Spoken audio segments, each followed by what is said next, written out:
And so 12.3 is called motion in space. And to give sort of a description, the basic idea is that we've got all the tools that we need now to talk about motion in 3 space. Okay, so you've talked about motion before in 2-dimensional space, and you've done it using the ideas of velocity and acceleration, sometimes depending on the context of what's going on. We're going to do the same thing now, but we're going to do it in 3 space. It's going to feel very much like the last section with some change at the end, but you're going to feel like you're doing everything you've done before, but with a bunch of components. Okay? So to start with,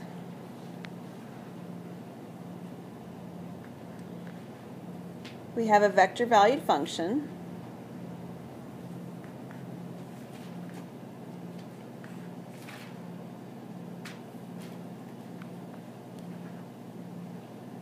R of t, which is f of t, g of t, h of t.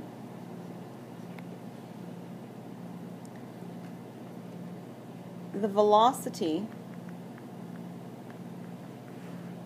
vector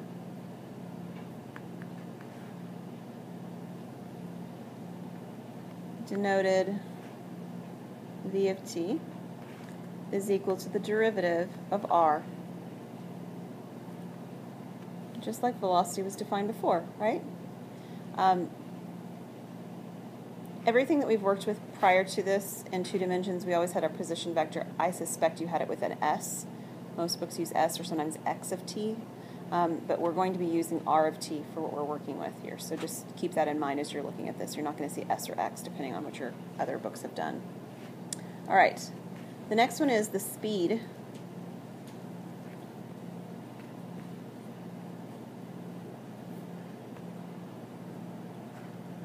The speed of the object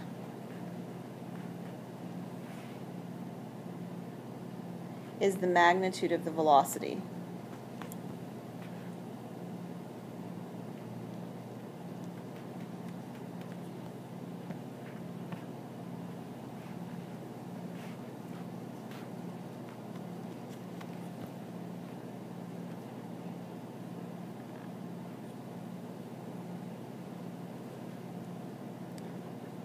I.e., it's written this way. Yes. Or you could write it, if you prefer, SR prime of t. And then we've got magnitude. Still find magnitude the same way, the square root of each of the components squared. And then the last one is the acceleration.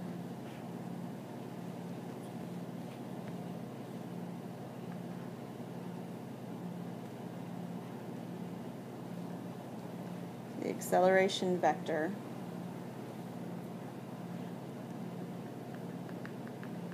denoted a of t is the derivative of velocity, or the second derivative of position.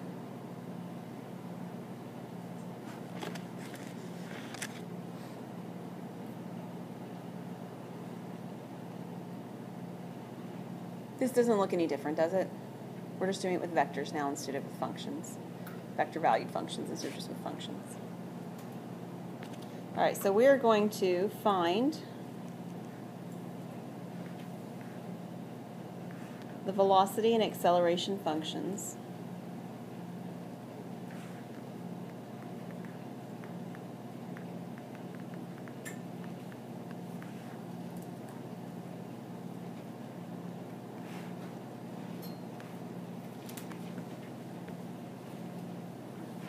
for the given, for heaven's sake, what happened there?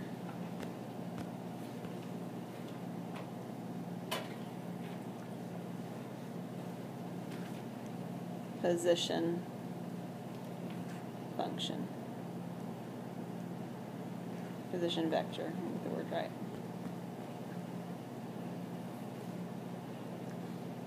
All right, so here's the one we're going to work with. R of t is the vector 3e to the negative 3t squared, sine of 2t, and e to the negative t sine of t. And you notice I chose some fun ones again, right? Yes. Got to remember all these fun derivative rules. All right, so velocities first. So to do velocity, we need to take the derivative of what we had before, right? So what is the derivative of 3e to the negative 3t squared? What rule am I going to have to use? 27, no, negative 18t e to the negative t squared. I agree. Very good, Caleb. So you used a chain rule, right? And you have to use the derivative rule for e. So e to a power's derivative is e to a power. The derivative of that power, which is negative 3t squared, is actually negative 6t. So the negative 6t gets multiplied by the 3 at the beginning. Everybody good with that one? Okay. It becomes more fun for the acceleration, though. Why? It's like negative 60. It'll be bigger, but it's more complicated than just that. Yeah, so we're going to have a product rule. Yeah, so when we do this a second time here in a minute, we're going to have a product rule there. Much like we're going to have on the third component already right now. How about the second component, though? What's the derivative of sine 2t? Good, 2 cosine 2t. That one's just a chain rule. And then, like I already alluded to, there's a product here at the end, right? E to the negative t and sine t. So when we do the product rule, we're going to have this done, there's going to be 2 components to it to be added together. All right, so somebody tell me, what does the product rule give me for the derivative of e to the negative t sine t? Negative e to the negative t sine t plus e to the negative t cosine t.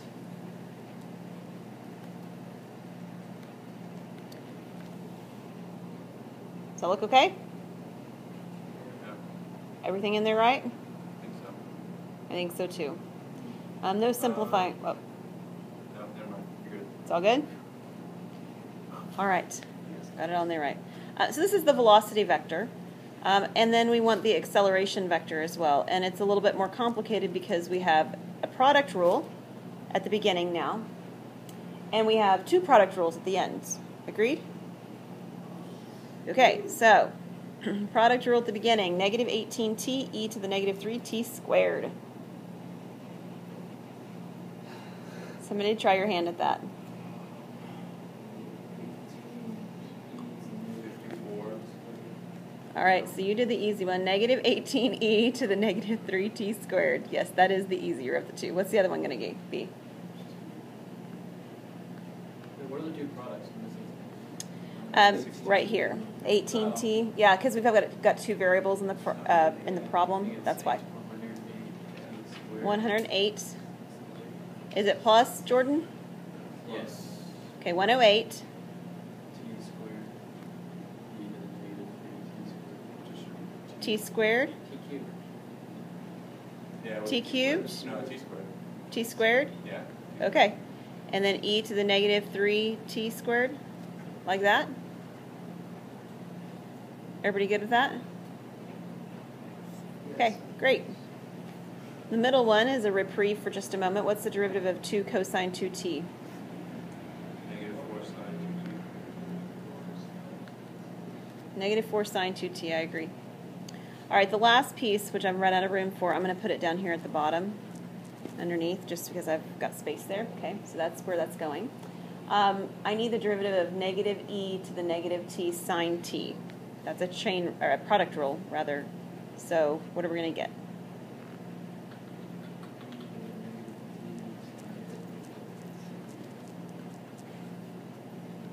Okay, so far so good. Plus negative, or I guess positive e to negative t sine t. I think cosine t on that one, right?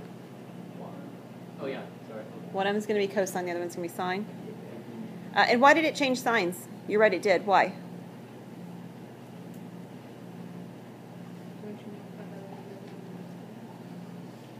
Well, one of them changed signs because you multiplied by the negative on the exponent. Should both of them have changed signs? Which one? Well, it doesn't matter because they're identical besides this. So is one of them negative? Yeah, Which one? The right one. This one, the one that I just erased, so I got the right one? That one's negative? Is everybody okay with that? Because the derivative of sine is positive cosine, so it shouldn't have changed to sines. Okay, good. Now we've got the second half of this right here, e to the negative t cosine t. So what's the derivative of that one? Minus e to the negative t cosine t. Okay. Well, this one's going to be plus this time. This is supposed to be sine. This one's going to be plus or minus? Plus. I think it's minus. Why? Oh, because we're not taking the exponent down. Yeah, so e to the negative t is going to stay e to the negative t, but the derivative of cosine of t is actually negative sine of t, right?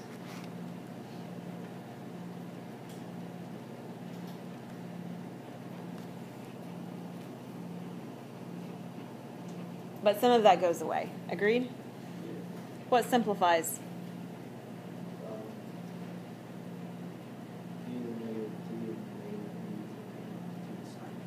All right, so both of them that have sine in them are the same thing but opposite signs, right? One's positive, one's negative. And then what was that, Nathan? Yeah, and then these two match, so we can combine them to be one time written one time, but with the number 2 in front. So this is negative 18 e to the negative 3t squared plus 108t squared e to the negative 3t squared, negative 4 sine of 2t, and then negative 2 e to the negative t cosine of t. And that's acceleration. Of course. I know it was. All right. Perfect.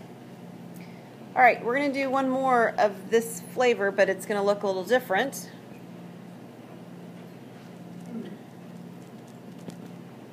We're going to find the position function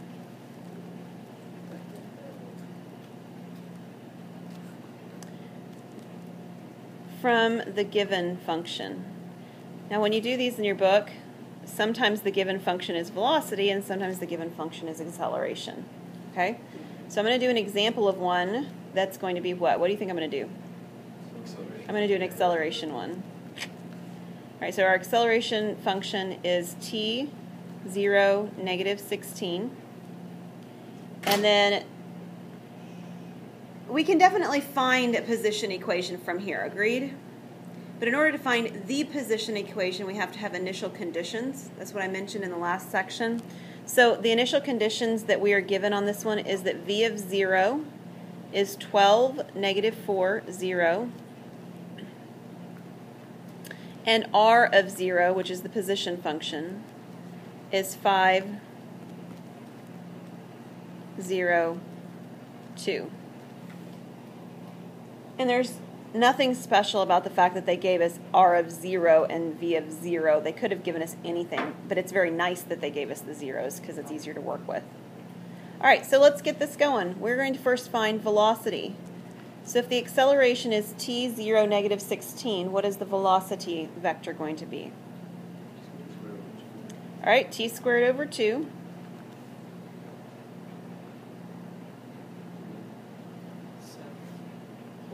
Oh, I left it off, yeah. Plus, let's call it C1.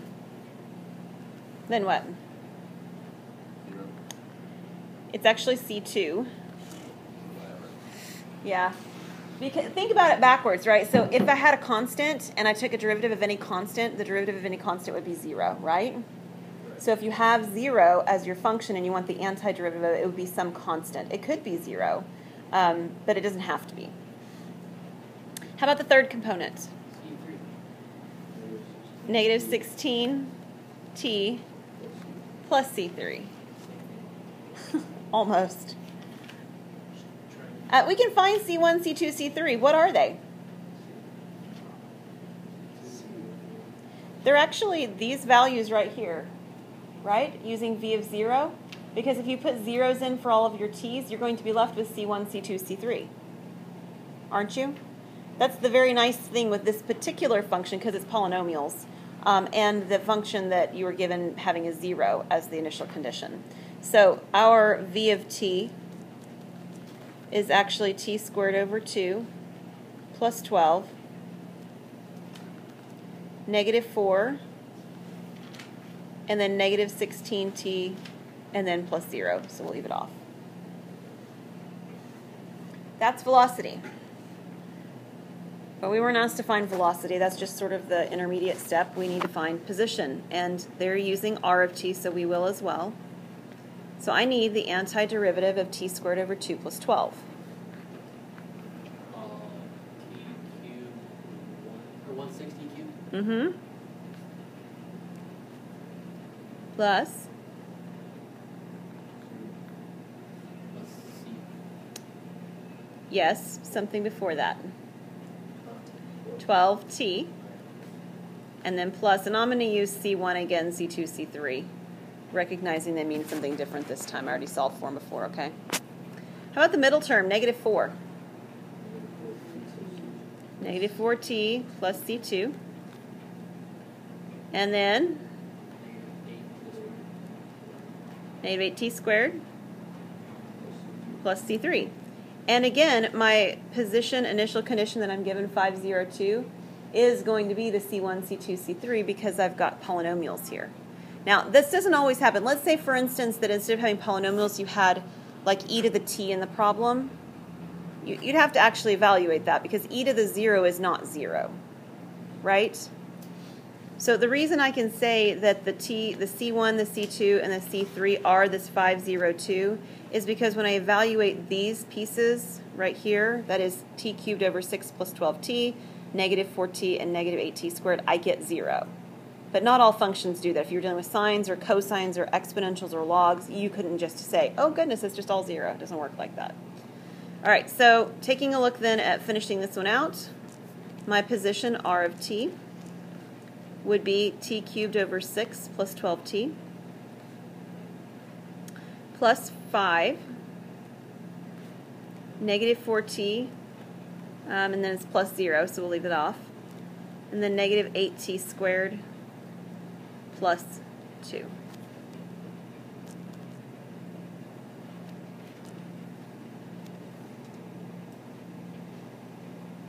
Anything else about that one? Is that good? We're going to do one more small thing in this section before we stop for today. Does anybody remember Newton's second law of motion?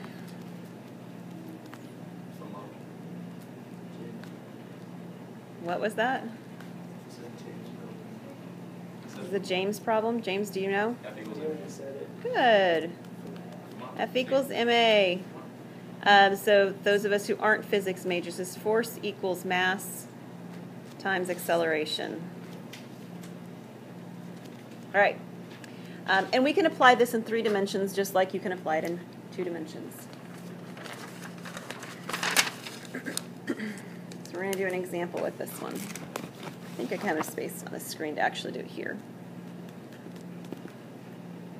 We're going to find the magnitude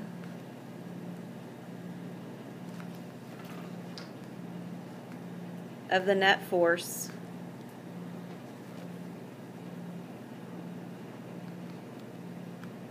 on a 10 kilogram object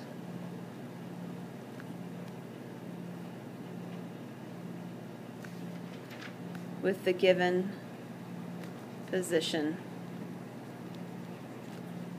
And our position happens to be in meters per second.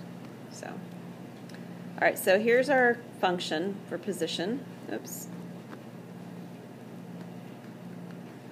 It's 3 cosine of 5t, 3 sine of 5t. Now this is just like we've been working with all of them written in parametric form, and we've talked about this kind of a function before.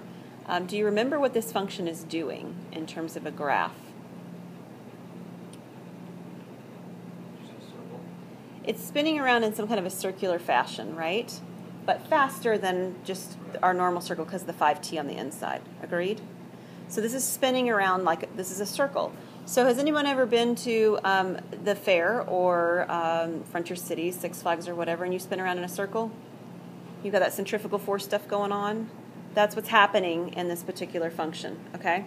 So we're supposed to be finding force, and force is related to mass times acceleration. What's the mass in this particular function?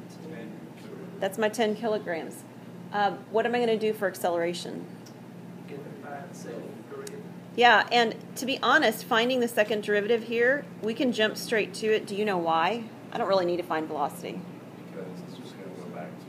Yeah, because we've got sines and cosines, right? We go derivative of sine is cosine, the derivative of cosine is negative sine. We go through this repeating pattern. I'm going to get a cosine function. It's going to be negative because I've taken the derivative twice. It's going to have a 5t in there. Each time I took the derivative of the 5t, I've got another 5. So I've got the 3 that's at the beginning times 5 more, 75. So this is negative 75 cosine 5t. And then we can do the same thing for the second piece. It's going to be negative 75 sine of 5t.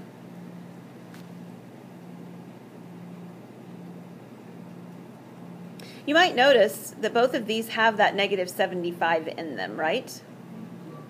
And you might also notice that when we square these to find, because what we're actually wanting to find is the force part, and the force is, this says the magnitude right up here, the magnitude of the net force. So we're looking to find the magnitude of the force. We have 10 times the magnitude of acceleration. Well, do you know what the magnitude of this function a of t is? Close. It's actually 75. Yes. Basically, I left a blank space so I can show you. Basically, if you factor out the 75, you can even factor out the negative, although it doesn't really matter. You've got the cosine of 5t, and you've got the sine of 5t here. And then if you were to find the magnitude of the part that's in the vector, inside the vector notation right now, you'd have the sine squared and the cosine squared, which is equal to 1. So you'd only get the 75 in front. So this ends up actually being 10 times 75, or 750.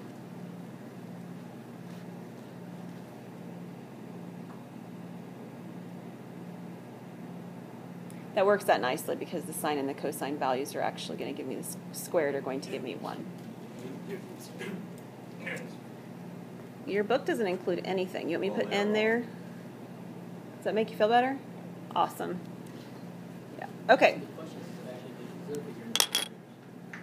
Yeah, it's still different. Excellent. I knew you guys would know. It's a